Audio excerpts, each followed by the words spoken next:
This is episode 4 of Be True in a Time of Turmoil. And what I thought I would present to you, well, I thought I'd present something yesterday, but you have those times, don't you, where your instincts, your intimations, your insights say, this isn't the right time. So I withheld recording this episode. This morning I woke up and actually in the last 5 hours, some converging of things have really given me a grim reminder that life is not always safe and secure. I have some things I need to address immediately. And that put me in the position where I can actually feel some things that I feel probably need to be what I share with you today. Because that's how life is, isn't it? We can go from confidence to shaking from fear. We can go from courage to feeling unsafe in a nanosecond.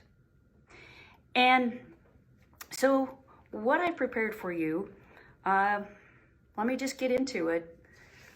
This is just what came up this morning. Let me start by reading from Audre Lorde. When I dare to be powerful, to use my strength in the service of my vision, then it becomes less and less important whether I am afraid. Even in the face of the things that are sort of grim that I need to attend to this morning, and that's really where some of you are, I believe. Otherwise, I don't think I'd be sharing this. I'm not sharing this because it's my private rodeo. I'm sharing this because I feel like a lot of us are awakened to the fact that something other than how we've been living our lives needs us to pay attention. Maybe we've been sort of on the right trajectory. Maybe we need to up our game. Maybe we need to dare to be powerful. Maybe we do need to find the strength that's within us to be in service of something that's within a vision, so that being afraid is less and less important. Like me, you might be seeking to achieve things that are bigger than any misconception about who we are. Bigger than any prejudice against who we are. I'm gay. I'm female. Maybe you're gay. Maybe you know the implicit against females. Maybe you're black. Maybe you're gay and black and a female, and you know what that is like. You know what the misconceptions are. You understand, on some level, how personal a prejudice can be. Even if it's our own prejudice about who we are. I too have to convince myself that I am the sort of person who deals with obstacles. And that requires a daily effort of refueling my confidence. You can see I wrote this down. I wanted to make sure I got this right for you, because sometimes the words just move through me, and if I write them down, I can give them to you. And I believe today that that's what's happening, that there are, even if it's just a handful of you that needed to hear these words, these are the things that you need to hear. They certainly are the things that I needed to have run through me. So if you're working on convincing yourself that if you're the kind of person who needs to convince yourself that you can move beyond obstacles, that will require, like it does of me, a daily refueling of confidence. That will require that you and I move around or through guile. Sometimes it's other people's guile for who they think we are, or what part of us makes them afraid or scared, or what part of us makes them realize that they're like us, and that scares the shit out of them. And sometimes the guile is our own guile that we need to abort. In this moment, this very moment, there is a call for personal leadership. You've heard me talk about that, especially in episode 3. Leadership of self, leadership of your own life. And it's asking me, and it's probably asking you, to take responsibility for what is ours, that we can respond to. It may be requiring that we go first, that we be willing, that we take authority over our own choices. And heaven knows, I've had to do that. I've had to go first in leaving a religion. I've had to go first in leaving a relationship. I've had to go first in leaving a corporation. We have to be willing to take on the authority for our own life.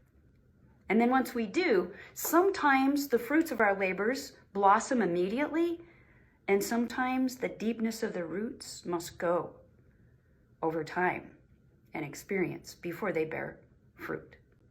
And that requires endurance. More than patience, it requires action in the during. Hence endurance. And so when I work with myself and when I sit with others privately and in small groups, my work is to support them to get where they need to go when this call for personal authority steps in, when this call to respond where you are able to respond arises, like it has for me this morning. And you know what I've learned is that heroes and leaders tend to emerge out of such turmoil, such grim situations. Almost as if they didn't exist before then, but of course they know and I know that we didn't just materialize when times got tough. It's not like we came from nowhere. We know that we had to evolve. We know that we had to make hard choices. We know that we needed to face consequences of our own making and consequences of other people's choices. The path to realizing and living an inspired life, when everything seems unsure and unsafe, the path typically follows what happens after you answer 4 questions. The first one is, who am I and who do I want to become? Second, what do I need and what do I want? Third, how come this is important to me? Why now? And fourth, how do I go for that? And the one that's least important right now is the fourth. What's critical is answering the first 3. That how do I go for that will always appear, even if it's only one step at a time, after the previous 3 questions have been answered.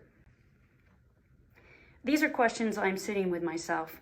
Just got off the mountain from a hike, and I'm answering again for myself. I leave them for you as breadcrumbs if they seem useful. I know that sharing this private moment that I've had, where I've gone from a very strong feeling the night before, good connection with my partner, a lovely amount of sleep, to waking up, and within 30 minutes of waking up, having one of those oh shit moments where